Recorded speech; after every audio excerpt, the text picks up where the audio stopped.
For every mainstream interest there runs a counterculture parallel to it. A counterculture will, as is evidenced by the name, reject their contemporary mainstream society, opting to develop an alternative that better represents those disillusioned by the social, political, and cultural landscape of their time. Take for example the Surrealism movement of the 1920s. Spearheaded by André Breton, Surrealist art had aimed to reject the traditional order through painting and writing that focused on the internal and subconscious thought. This new style had been coaxed into and out of a generation sent into the trenches during World War I, and who returned questioning the old views and values of those who had sent them there. Another example could be found 30 years later with the Beat generation. In a similar manner, this generation was motivated by what they had witnessed during war times. The difference being was that this was World War II instead. Pinnacle figures of the Beats like Jack Kerouac, Allen Ginsberg and William S. Burroughs sought to take a different path to the nuclear family-esque expectations of their contemporary society. The Beats soon made way for the likes of the swinging 60s, and that soon evolved into a more aggressive and abrasive reaction in punk. I could go on. The point being is that a counterculture aims to highlight contemporary problems through what they reject. Whether the counterculture's main aim is to subvert an art style, develop a new way to live life, or bring people together to oppose a great injustice, countercultures are nonetheless integral in providing a voice for those who cannot relate to the status quo. Yet, whilst the aim remains the same, the counterculture does not. Such as the mainstream morphs and forms throughout the decades, so do the countercultures, like a yin to a yang. Time does wonders for these countercultures too. With the perspective granted to those looking over their shoulder, a counterculture's influence could far exceed that of the mainstream it had run parallel to, and often we see echoes of that influence within the current society we are in. Accordingly, these countercultures are viewed in a more favourable light in retrospect. But unfortunately, not all attempts at rebellion are seen with any level of respect, whether in their time or afterwards. Sometimes the act of going against the grain produces within its mainstream defectors the thrill of going all the way with its outward revulsion. Sometimes things go a little too far. Sometimes certain art styles get created that should have never seen the light of day. We're not talking the abstract weirdness of surrealism or the swinging 60s heavy substance abuse in the name of flower power, or the subversive safety pin snarls of a simplified rock and roll in punk rock. No, this is much more abrasive, confrontational and offensive, for I am talking about a counterculture that reaches sad level shock value in the form of the written word, a counterculture that aimed to do nothing but disgust, shock and offend, and it achieved all three and more.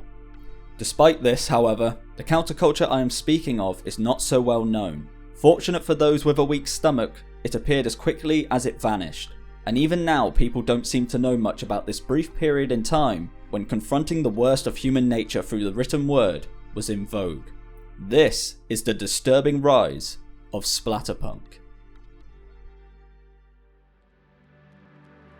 Our story begins with a little historical context, particularly the state of the UK and the US in both the 1970s and 80s.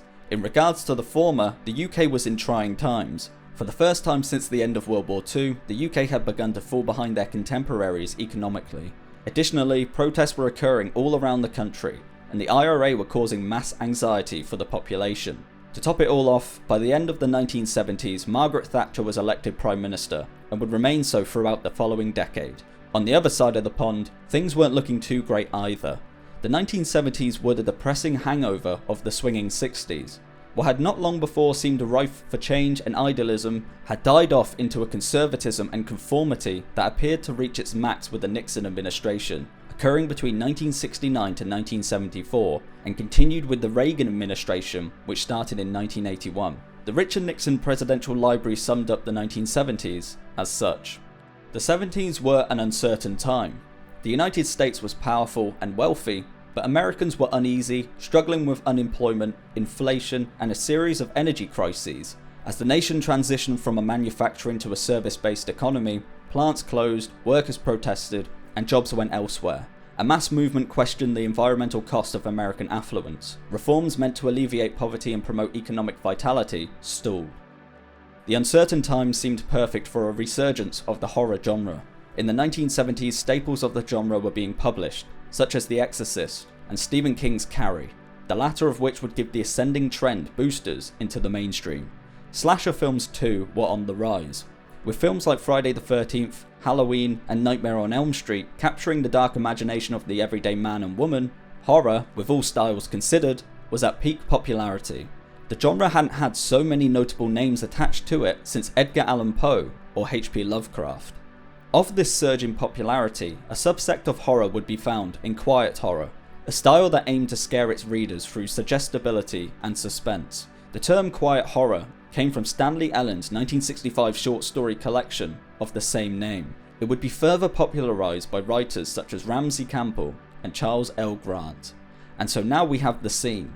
Political conformity, social unrest, and a horror boom.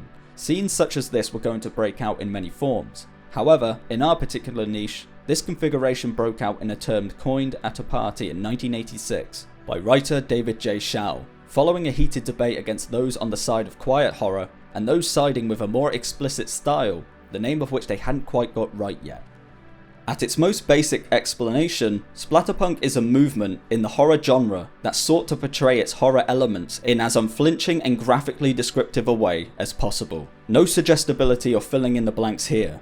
If someone in a splatterpunk novel has to die, you are going to read the gruesome details of it, or at least its aftermath. Elements of splatterpunk can be traced back to many artistic mediums throughout the decades, but it's generally agreed that it truly formed into a style in the 1980s, particularly 1981, when splatterpunk-esque stories began appearing in the magazine The Twilight Zone, published by Rod Sterling. Despite the rumblings of this new style making small waves in the literary scene, splatterpunk wouldn't officially reveal itself until the publication of two notable books, Books of Blood by Clive Barker and The Light at the End by Craig Spector and John Skipp. The former is a collection of short horror stories that propelled Barker into an incredibly successful writing career. The collection contains 16 stories with titles such as The Midnight Meat Train, The Skins of Our Fathers, and Human Remains, to name but a few. Books of Blood was classic splatterpunk despite the term not having been coined at the publication of the book. The stories were to the point, confrontationally violent, sometimes erotic, and they contained a deeper undertone to the madness that I will elaborate on later. The latter book is itself a singular story. The Light at the End is a similarly unflinching piece of splatterpunk literature. In short, the story is set in New York City and features a person called Rudy Pascoe who, after being bitten by a vampire on a subway train, goes on a murdering spree of his own. It could be argued that Clive Barker, Craig Spector, and John Skipp are at the top of the splatterpunk writer hierarchy. However, there were many others who deserve a mention. Writers such as David J. Sho, Joe Lansdale, Jack Ketchum, and Robert R. McCammon, to name a few. I understand that some of the names on this list either dipped in and out of splatterpunk or just had elements of splatterpunk in their work. Some names just listed would maybe even be offended at the notion of them being deemed as splatterpunk. I will get to that later. For now, just know that these names were the writers of the splatterpunk movement, a movement that rejected shying away from human beings' worst impulses. They were doing, in a sense, what writers like William S. Burroughs or the Marquis de Sade were doing in their time. These are the renegades, the edgewalkers, the dwellers in the abyss, uncompromising artists whose inner eyes see bitter truths. They are the dark magnets to which we are drawn, attractors/repulsors who understand the allure of outrageousness. They are the epitome of black humour, stand-up comics for the apocalypse, and their fiction sweeps across the page like hot, actinic searchlights, probing the darkest corners of our souls. They are, in a word, splatterpunks. This quote accurately portraying the ballsiness of splatterpunk writers is from Paul M. Salmon. In his time, Salmon achieved a lot as a journalist and focused primarily on producing articles and books dedicated to his love of film and literature. Some notable releases include Future Noir, The Making of Blade Runner, The Making of Starship Troopers, and Conan the Phenomenon. However, despite film being the main attraction, another work he has produced is the first ever comprehensive guide to understanding splatterpunk. Released in 1990, Splatterpunk's extreme horror is a great introduction to splatterpunk, due not only to the fact that it contains 17 short stories from the quintessential writers of the movement, but also because it contains the 50-page long essay titled Outlaws, in which Salmon aims to explain the who, what, when, where, and whys of this violent literary style. In this essay we are given the basic details of splatterpunk that I have already shared, but we are also given insight into why people enjoyed splatterpunk in the first place. Splatterpunk's allure, Salmon says, can be broken down into 2 levels. The first level is catharsis. In a somewhat similar vein to slasher movies, Splatterpunk appeals to an audience's darkest fantasies. Unexpectedly, the horror genre sparked outrage among the mainstream book lovers. However, Salmon saw Splatterpunk as a tool to roughen up the imagination. It allows audiences to lose themselves in a senseless fantasy that held no boundaries, to stretch out the mind, so to speak. The second level, however, went deeper than the surface level violence for the sake of violence and argued for Splatterpunk's ability to, through its naturally confrontational style, address social and/or philosophical issues. At its best, Splatterpunk is a literature of confrontation, anger, and despair, sometimes flirting with nihilism, but always aware that it is using materials from the real world as its fabric. In this arena, Splat becomes political and cautionary. There are horrors out there, within and without you, and they really can hurt you. Unlike the prevailing slasher movies of the 1980s, Splatterpunk tried to be something deeper. To the Splatterpunks, films like Friday the 13th were nothing more than watching the movie's creator try to find increasingly creative ways to kill its victims. In other words, the allure of slasher movies stopped at the first level. Splatterpunk, on the other hand, was attempting to almost mock that catharsis, whilst bringing a catharsis of its own, but with a deeper meaning. It wanted to shove the most debased instincts of humanity in the face of its readers, hoping to, through forced acknowledgement, create and/or promote change. Unfortunately for them, the average reader did not always see it this way, and neither did the contemporary horror establishment. Whilst most would assume that successful practitioners of a field of literature that indulges in terror, violence, and imagination would be of the utmost liberal stripe, the exact opposite holds true. The horror establishment, like its science fictional counterpart, is basically conservative. Science fiction and horror fans are notoriously resistant to change. Spock can't die. Jason must wear a hockey mask, and so on. So it's not surprising that the reaction by the horror establishment to Splatterpunk was, at best, one of pained silence. And so, the counterculture of Splatterpunk was not only rebelling against the everyday social and political status quo, but also the, as they saw it, similarly averse to change, stick up the arse old fuddy-duddies of those at the top of the horror world. But enough skirting around the topic. Now it's time to present a Splatterpunk story. When attempting to find a story that best encapsulates Splatterpunk, I was at a loss. There are many examples with no standout to use. Therefore, I thought best to provide a condensed short story that you could go and read for yourself to decide whether this particular type of horror is for you. I've got to be honest though, when I first heard about Splatterpunk, I immediately judged it as something stupid. I was introduced to the genre through a friend who suggested it for a video topic, and as I gave it a quick Google and read its wiki, naturally I saw components necessary to create a video with a topic rife with potential for mockery, shock value, and sensationalism. Yet, as I have researched beyond the wiki, placed my preconceived notions aside, and read some Splatterpunk myself, I kind of get the appeal. Maybe not to the extent of some, but I do get it. Splatterpunk is never going to be a personal favourite of mine. However, I did get some enjoyment out of these stories. The first one that clicked with me I want to share, so spoilers ahead for that.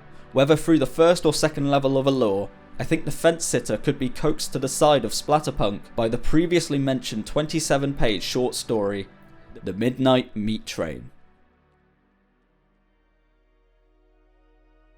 Written by Clive Barker, The Midnight Meat Train is a scathing commentary on the New York of the 1980s. It tells the story of New York resident Leon Kaufman, whose unexpected transition from everyday New Yorker to the servant of the city's underworld changes his perception of the city forever.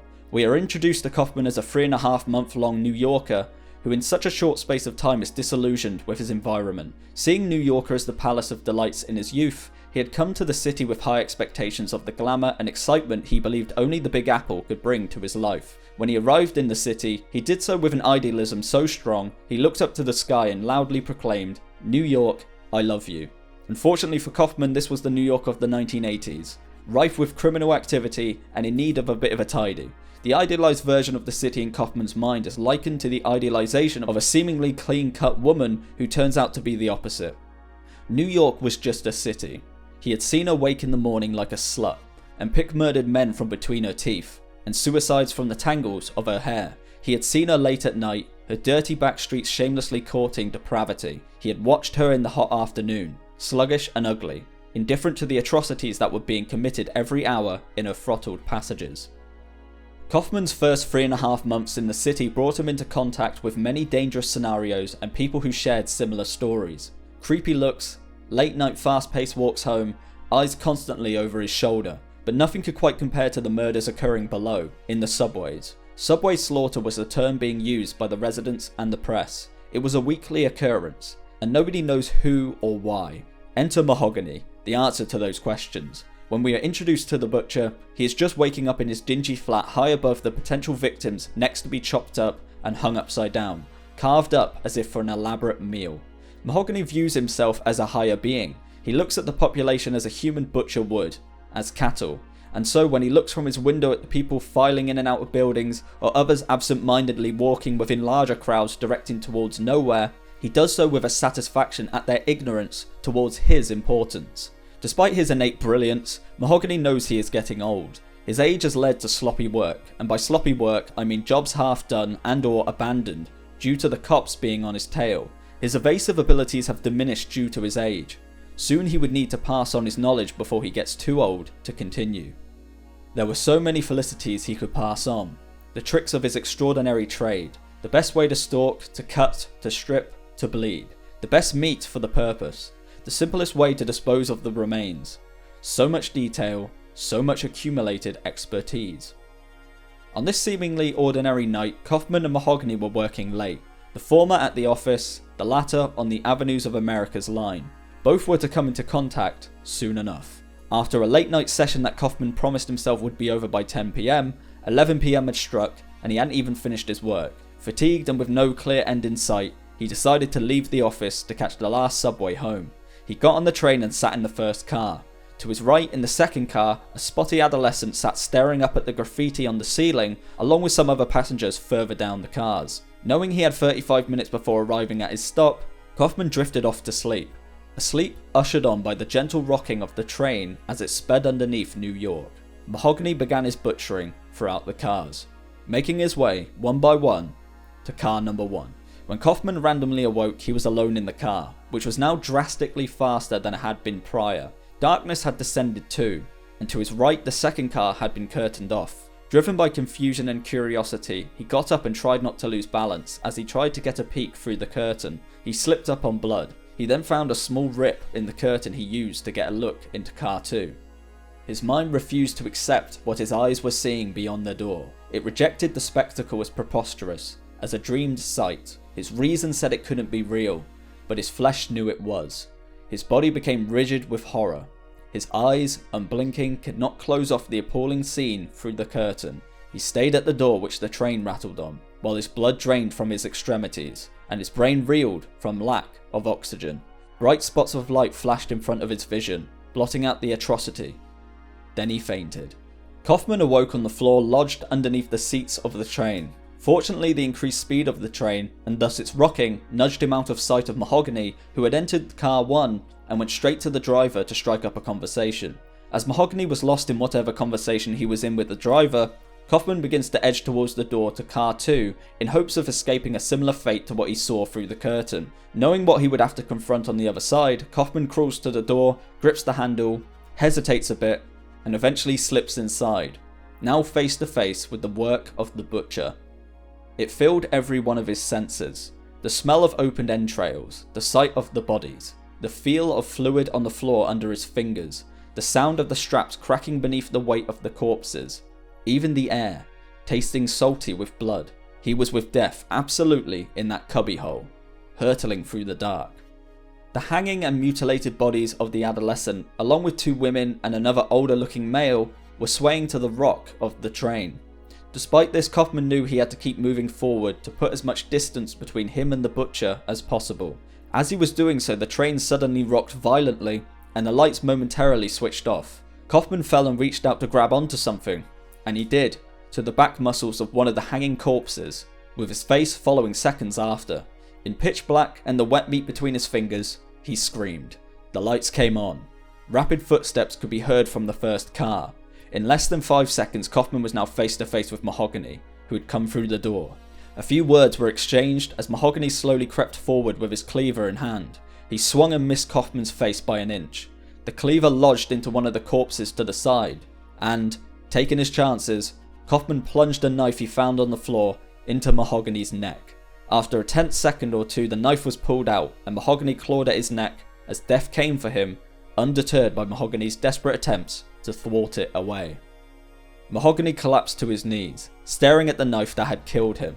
The little man was watching him quite passively. He was saying something, but Mahogany's ears were deaf to the remarks, as though he was underwater. Mahogany suddenly went blind. He knew with a nostalgia for his senses that he would not see or hear again. This was death. It was on him for certain. Following his kill, Kaufman stood staring at the dead butcher and his victims strewn around the car. As he did so, the driver announced their arrival and the train slowed down to a stop in darkness. Silence descended on the train. Then the doors opened and footsteps could be heard coming closer. The odd light flicker revealed multiple heads outside the train shuffling in Kaufman's direction. One light lingered a little longer, and it gave Kaufman enough time to see a throng of frail, pale, bold men and women walking zombie-like towards the hanging corpses, eager to take a bite. Kaufman picked up the cleaver. One of the things spotted Kaufman and drew a light on his face. The thing surveyed the situation, noticing Mahogany's body on the floor, and realised they had a new butcher. The leader of the men/women then approached Kaufman and explained who they were. The fathers of New York. They built this city. Without their survival, New York would cease to exist. They were its builders, lawyers, and congressmen. They were everything. Kaufman was told he was now to pick up where Mahogany left off. He would bring them human meat every week to ensure their survival. He would serve them. Initially refusing, the leader then pointed out the car window towards a less human-looking silhouette waiting outside. Pulled by an invading instinct to worship, his feet took him to the outside of the train to see this form for himself. Slightly illuminated by torchlights, the thing before him creaked and shifted. Kaufman was staring at the father of fathers. It was a giant, without head or limb, without a feature that was analogous to human, without an organ that made sense or senses. If it was like anything, it was like a shoal of fish, 1,000 snouts all moving in unison, budding, blossoming, and withering rhythmically. It was iridescent like mother of pearl, but it was sometimes deeper than any colour Kaufman knew or could put a name to. Reverence overtook Kaufman and he lifted to his feet. The leader came over to him, took his face in his hands, and made Kaufman stare at himself through the reflection of the train window. "Serve us," the leader said, before reaching into Kaufman's mouth, grasping his tongue, and ripping it out. Kaufman tried to scream, and as the agents threw him back onto the train, they retreated into the darkness with meat in their hands. Kaufman, once again, fainted. Later on, the driver woke Kaufman up at an unknown pristine white station. Kaufman was then directed towards an exit that took him to the street level. Looking around him, Kaufman viewed New York with new eyes. The idealism he had once felt for the city had for the first time become a reality. He would thank his newfound appreciation through service to those who built the city, the fathers. It was a beautiful day. The bright sky over New York was streaked with filaments of pale pink cloud, and the air smelt of morning. The streets and avenues were practically empty. At a distance, an occasional cab crossed an intersection, its engine a whisper. A runner sweated past on the other side of the street. Very soon, these same deserted sidewalks would be thronged with people. The city would go about its business in ignorance, never knowing what it was built upon, or what it owed its life to.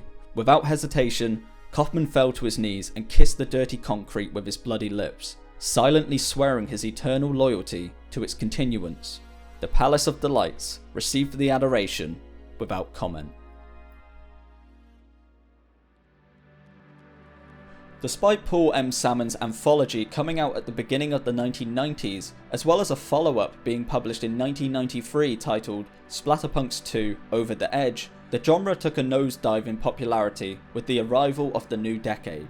That is not to say that people stopped writing splatterpunk stories, however the general appeal of the genre seemed to wear off. The reasonings why are not so confidently documented, but I have some theories of my own that I would like to share. The first was that the writers often didn't like to be associated with splatterpunk. Salmon comments on this. When piecing together the first anthology, he would contact those he aimed to include in his book, as you would, doing so to get their permission. Often Salmon was given the permission, but under the condition that they are not portrayed as a splatterpunk writer. Salmon would agree and preface their stories as being an example of splatterpunk elements being implemented rather than the work of a full-fledged writer of the genre.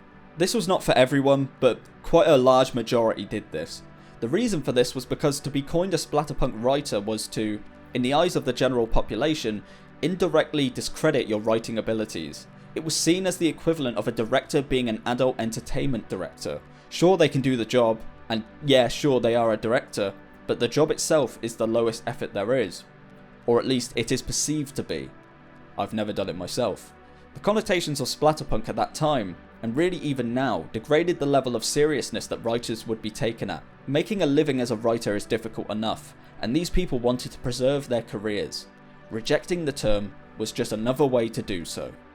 The second blow to the longevity of splatterpunk was the introduction of the term extreme horror. Extreme horror was essentially what the average Joe thought splatterpunk was: mindless violence. While splatterpunk used its unflinching nature to attempt to address societal issues, extreme horror was satisfying that level of catharsis inherent in those who want violence for the sake of violence. The public were not privy to this, so lumped the two together. With these lines being blurred, the already niche genre was fragmented even more than it had been previously.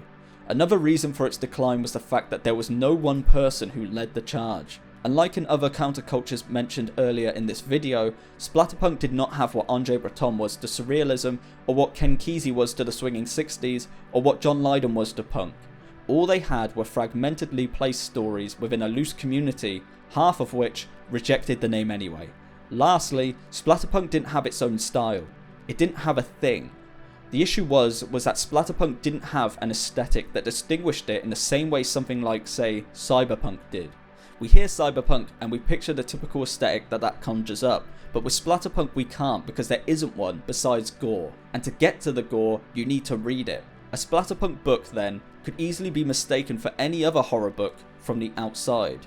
And so, with all that being said, the genre simply fizzled out in its relevance. In the late 1990s and throughout the 2000s, the genre was practically dead. It was only until the 2010s that the genre began to make a resurgence. As previously mentioned, when I was first introduced to splatterpunk, it was through a friend who had found it on TikTok. It seems as if the genre has met a new generation of gore lovers wanting to read something that aims to shock and awe with its grotesquerie. So much so in fact, that in 2018 a Splatterpunk Awards was founded by two men called Brian Keane and Raph James.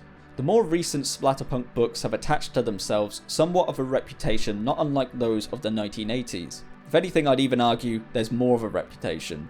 Just by putting I read X being one of the more recent splatterpunk books, in the title of a video will guarantee views due purely to those familiar with the work or its reputation wanting to see how others react to the content. Books like The Slob in Playground by Aaron Bjørgaard are two common examples. With the internet, independent publishing has flourished, thus allowing authors to have more freedom to title their books whatever they want, as well as to be able to put whatever they want on the cover. One of my favourite examples of this freedom is in the elegantly titled I'll Fuck Anything That Moves and Stephen Hawking by wordsmith and poet Violet Lavoie. There is debate as to whether the books just mentioned lean more towards extreme horror than they do splatterpunk. Sometimes this can be hard to define, as the lines that separate the two, as previously mentioned, are blurred. Additionally, meaning is within the eye of the beholder. It is ultimately for you to decide. The purpose of a counterculture is to provide an alternative way of being. Within this parallel system, a counterculture provides a meaningful reflection of what is wrong with a society. In doing so, a representation is created for the disenfranchised. Hope of change naturally follows along. Caesar A. Cruz said it best when he wrote this sentence on the purpose of art. Art should comfort the disturbed and disturb the comfortable. I think that quote best encapsulates what splatterpunk was trying to do. The people most negatively impacted by the hard times of the 1970s and 80s were being represented in some small way via the literary horror genre of splatterpunk. Call it what you want, but the aim was every much as valid as were the aims of the surrealists of the 1920s, the beats of the 1950s, the hippies of the 1960s, or the punks of the 1970s. It was all a mode of expression that served as a monumental fuck you to the face of a society that they felt had let them down. I wonder how the next counterculture will deal with our times.